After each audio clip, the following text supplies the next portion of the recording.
Hey y'all, this is Dear Hummy number 4. I'm answering the fourth question. If you'd like to ask a question, go to www.hummiesworld.com/ask.html. You will find this form that you can fill out and submit your question, and I will get to it as soon as I can. It may be a little while, depends on whether I'm caught up, my life, etc. It may be very fast. So here is question number 4. Dear Hummy, my question today for you is, papers in a kit, are they designed to be used together? I think that is my challenge with completing a layout, choosing colors that match, or shall I say look good together. Have a great day. Well, this is Renee's question. And I want to say have a great day to you too, Renee. It's 7:20 in the morning. I'm already being productive, so that already makes my day great. So papers in a kit, are they designed to be used together? They should be designed to be used together. The problem is there are a lot of new designers out there that are still learning, and they should be trying to learn so that the papers go together. And not just the papers, but the papers and the elements. There's a lot. Some people can just do it naturally. Some people like me have to really work at it. I'm not naturally artistic, but I love technology, so therefore my Adobe products make me artistic, but I still have a lot of learning to do. My suggestion for designers is to learn about design principles, to actually use your own kits. I always try to use my own kits most of the time before I even put them out. I don't have a CT, which is a creative team. That's because I try to use my own kits to make my layouts, and that takes me longer before I put the kit out, but I cannot tell you how many times I will go back and I will change a paper or an element, and because I'll try to use it and it won't work. So that's my best suggestion for designers, is use your own kits. And if you do have a CT, be very open with them that you want them to tell you if something is not usable, if something does not work together, and to tell you why. You can grow from your creative team. I have a whole lot of other suggestions for you that you can learn, not only as a designer, but as a digital scrapbooker, and they are on my website. But before I go there, let's look at this kit that I finished putting together. We are having what we're going to call a mini mix on Hummy's World, and it's a collab, but since we are at our Etsy stores now, we are calling it a mini mix because you're going to have to go to all of our stores to pick up this mixture of matching kits. And our kit's going to be called Waves of Laughter. So I just finished putting this back together last night. And I will tell you, one thing that I like to do is to build my preview as I'm making my kit, because I cannot tell you how many times just putting a paper on a preview I decide to change it. For instance, I had this brown paper as a much darker paper, and when I went to put it on the preview, I immediately was like, oh no, that doesn't go with the rest, and I had to go back maybe 4 times and recolor it to get it to where I thought it was okay. So we're going to come back to this here in a minute, but let's go look on my website. In course 1, lesson 8A. I send people here all the time. This is what you need to learn. This is what I had to learn when I first started digital scrapbooking in order to become a better scrapbooker. And there's a video here for you to watch, so you can come here, and there's also a PDF that you can read. And here are the 8 design principles that I learned when I first started scrapping. Some people would say, well, I think you need to change this. I think you need to change that. And by all of their corrections, I analyzed what they were telling me, and I came up with these 8 principles. And to learn to recognize them, you can watch that video, but learn to recognize them in your own layouts will help you to become a better scrapper, but it will also help you become a better designer if you're designing. So the biggest one, and you see it's number 1, is contrast. So let's go back and look at this kit. To see if I have good contrast in this kit, I like to make sure I have some darker and some lighter papers. And this is a mini kit because it's part of the Minimax collab. And so I was limited on the number of papers I could put in it. We wanted all of ours to be the same size. Normally I'd have more papers so I could have a wider range. But you notice I have a white paper in here. White definitely is on your light contrast. So I generally will try to always put a light paper in. And then I have this darker brown, which I had darker and I had to make less darker. And so you see I have at least those 2 in there to create contrast. On the other end over here, you see I've got this color blue paper, and then I have this color of blue or teal paper. And so you see that people can use this and create contrast. This pattern paper and this one here go to very good together. That's the other thing, is when you make pattern papers, create contrast within the patterns. You see, I have here is some contrast between the light gray and then the darker color. On the waves in this paper, I made them white. I brought white into the pattern just to purposefully create contrast within the pattern. Using neutral colors, white, black, gray, tan, with your color palette will naturally be able to help your papers as you're designing. So here's the big key. This is the thing that designers can do to see if they have contrast. Just simply go to create a new adjustment layer. I'm actually going to do this on the top so I don't have to redo it each time. Create a new adjustment layer, and hue and saturation, and then just take your saturation all the way down to make your image black and white. Now that's going to tell me whether or not I have contrast in this kit, and I certainly do. There are some whites, there are some, you can see here we were looking at these 2 blue papers. This one here is definitely much lighter than this one here. So having contrast in a kit, of course you got my whites, areas of white, you got my buttons.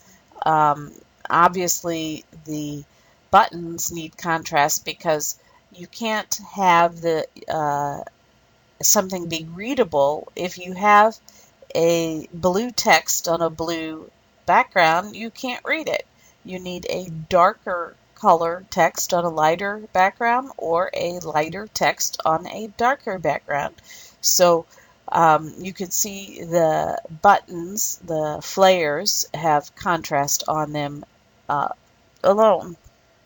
So I'm doing pretty good here, I think. Here is, let's turn some of this off. here are some samples, and I made them very small so that you can't really tell who the kits are from. But this is a sample I was trying to show one of the designers that had come to our shop.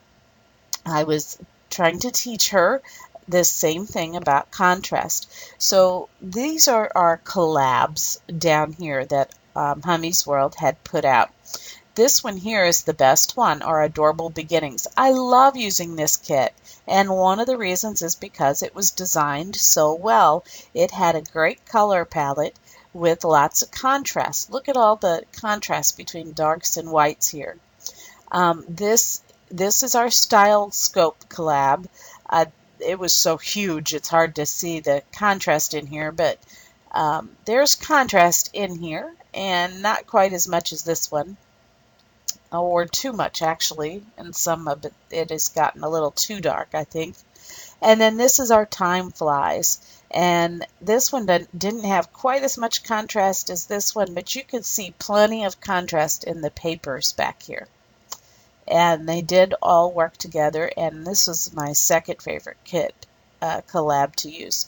But this is the designer's kits, and you can see that these particular kits have no contrast in them.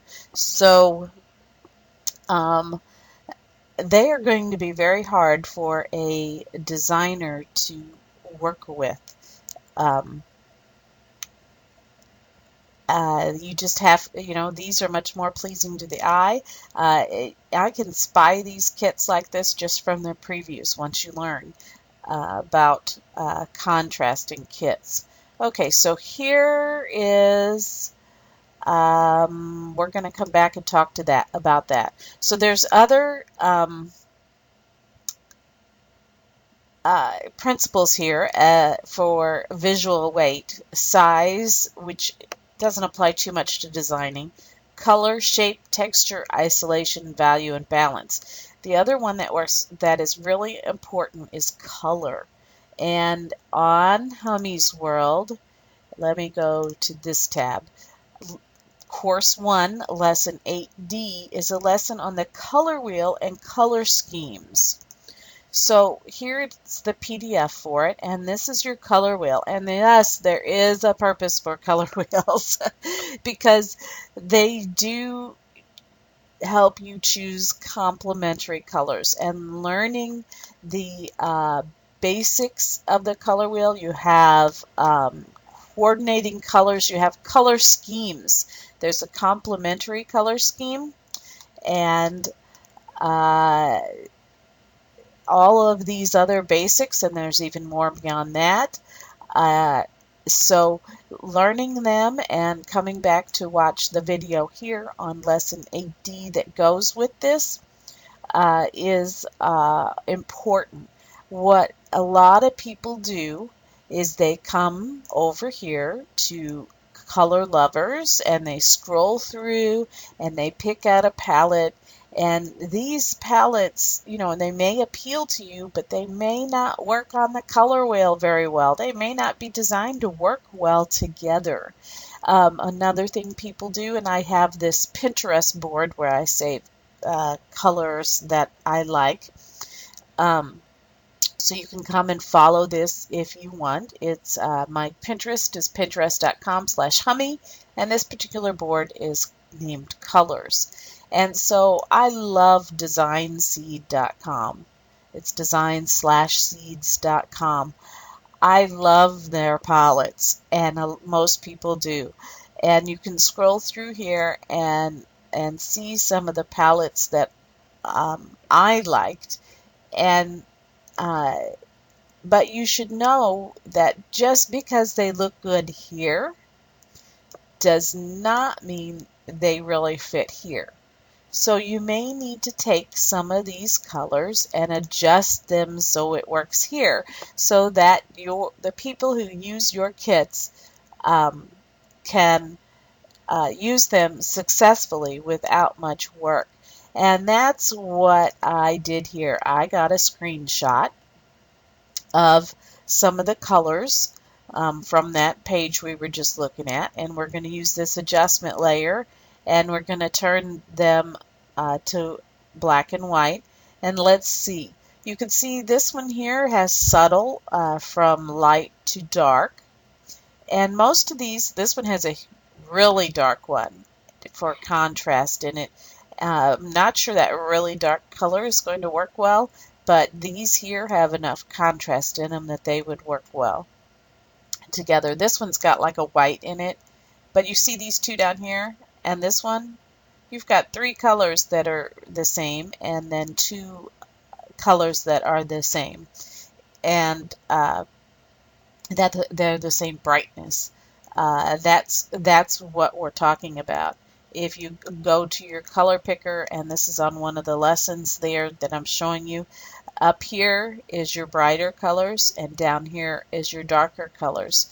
So I heard a long time ago that it was best to keep your brightness, which right now is at 92, the same. When I first started digital scrapbooking, that's what I heard people say. Pick your color palette so your brightness is all the same. Yeah, hello? No, not. You want your brightness to change from down here to up here, so that you have some contrast. I actually had another palette. This is a palette that is, I'm bringing it over. I really like it. Some ladies on Etsy put this together, and what a great idea. And I may need to start doing this. They had their main palette of colors that we're working with, and then they have a tonal range that they allow us to go into, so that this is the main color, but you might want papers in this lighter color or this darker color, and they'll still all kind of match. So they allow you freedom to make that contrast. That's important in kits. And then they had some accent colors. That's where you're gonna, if you're designing in your room, you have your walls one color and your bedspread another color, and then you accent with a different color pillow. And so your accent colors are used very small in the kit. More, so in the elements probably. But I thought that was a wonderful, wonderful idea. That is a great way to do a palette, I think, and great suggestion. So I've shown you from my website the visual weight, which is here, that I recommend you learn, and I've shown you the color wheel, which is this tutorial also, and there are videos. But now the other thing is pattern papers, and here is the PDF for that. And you have to learn how. It is so hard. When I first started digital scrapbooking, I could not use pattern papers for nothing, and I still struggle with them. I don't put very many on my papers, and there are some principles that I put together for using pattern papers in digital scrapbooking. So it's so important to know these for when you're designing, so that you're, like this one is mixing patterns with a solid. So you have to have your solid colors and your patterns work together in your kits. Mix big or bright pattern with a smaller one. So you need some in your kit that have a really large pattern, and you need some that have a very small pattern. And so these are the other tips that you can go through and learn about patterns. If you go back and look at my kit, my patterns are all big here. I have 1, 2, 3, I should have 4. I think that, this one, 4 here. And I actually have them all big patterns. If I were to continue making, I did that so I could get that contrast that I needed for everything to work together. But if I was to continue making more papers for this, I would make some patterns that had the stripes really close together and smaller. So you have a wide variety and mixtures.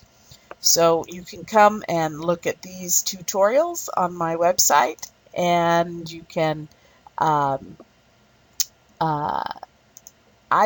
this question's gotten way out of hand. So papers in a kit, are they designed to be used together? The question is the answer is they should be. You should be, as a customer, be able to pull things from that kit and use it without having to pull things from another kit.